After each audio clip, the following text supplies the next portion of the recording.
오늘 우리는 너무나 대조적인 두 가정의 모습을 함께 한번 살펴보고자 합니다. 왜 누군가는 하나님의 심판을 받고 왜 누군가는 하나님께 복을 받는가? 어떤 가정에 지속적으로 복을 부어주시는가라는 것들을 함께 살펴보기를 원합니다. 그런데 이 엘리 가정에 한 가지 문제가 있었습니다. 그 아들 홈니와 비느하스가 불량자였다라는, 그들은 아버지와 함께 제사장의 임무를 감당했던 사람들입니다. 제사를 드리러 오는 사람들이 하나님께 바치는 그 제물, 자기 마음대로 취했다라는 거죠. 근데 그들이 이러한 삶을 살았던 이유가 분명하게 기록되어 있습니다. 여호와의 제사를 멸시했, 하나님의 말씀을 가볍게 여겼고 업신여겼고 무시했고 자기의 생각이 더 중요했다라는. 근데 그들의 죄가 여기서 끝나지 않죠. 성소에서 제사의 업무를 시중드는 그 여인들 동침에 따라 성적인 범죄까지 저지르고 있는, 그들의 욕망과 욕정이 정욕에 이끌리는 삶이 극에 달했다라 엘리 아버지의 말을 듣지 않습니다. 여러분, 굉장히 무서운 말씀입니다. 이 말씀이 그들이 아버지의 꾸지람을 듣지 않았다, 회개하지 않았다. 그런데 그 이유가 뭐라고 성경은 기록하고 있습니까? 하나님께서 그들을 죽이기로 작정하셨기 때문이다 라고 말씀하고 있습니다. 만약 우리가 신앙생활하면서 하나님의 말씀이 들리지 않는다라면 굉장히 위험한 상태일 수 있습니다. 우리가 죽기 직전에 와 있을 수 있다라는 뜻입니다.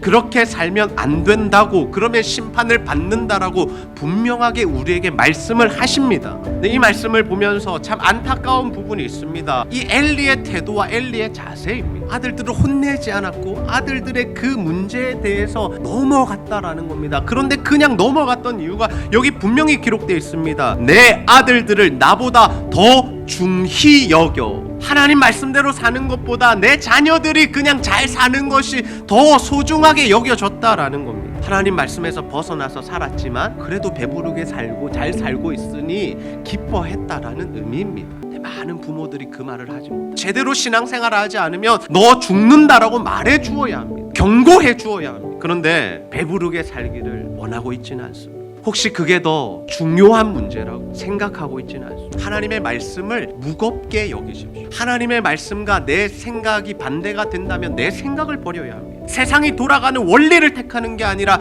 하나님의 말씀을 택해야 하는 겁니다. 그런 의미에서 우리는 목숨을 걸고 신앙생활을 해야 합니다. 그것이 바로 순교자의 삶이다라는, 저는 우리 성도님들이 다 그 길을 걸어가게 되시기를 주님의 이름으로 축복합니다. 오히려 하나님의 복이 임해서 점점점 강성해지는 한 가정이 등장합니다. 그 가정은 바로 사무엘의 가정입니다. 하나님께서 아이를 낳지 못하던 여인에게 5명이나 더 되는 아이를 허락해 주셨습니다. 그리고 사무엘에게 하나님이 사무엘과 함께 해주셨다라는, 그리고 이 하나님께서 사무엘을 통해서 새로운 시대를 열어가시죠. 근데 사무엘이 그렇게 하나님과 함께하는 인생을 살아가자 어떤 은혜가 임하냐? 하나님께서 사무엘을 권위자로 세우십니다. 사무엘이 하는 말이 하나도 땅에 떨어지지 않았다라는 이 말의 의미는 무엇이냐면 그 말씀이 다 이루어지고 성취가 되었다라는 거예요. 이만한 복이 어디에 있습니까? 하나님의 말씀이 우리의 삶을 통하여 이루어지고 성취되는 일인 줄 믿으시기를 바랍니다. 그래서 우리가 자녀들에게 반드시 해야 할 일이 있습니다. 여호와 신앙을 전수하는 것. 그들도 하나님과 함께하는 삶을 살도록 해줍니다. 급한 일들, 현실적인 문제들 하나도 하지 못하더라도 여호와 신앙 전수하는 것, 가르치고 보여주고 함께하는 것이 가장 중요하다. 이제 여러분의 선택이 남아있습니다. 엘리 가족들처럼 하나님 말씀을 가볍게 여기고 내가 원하는 대로 살아가다가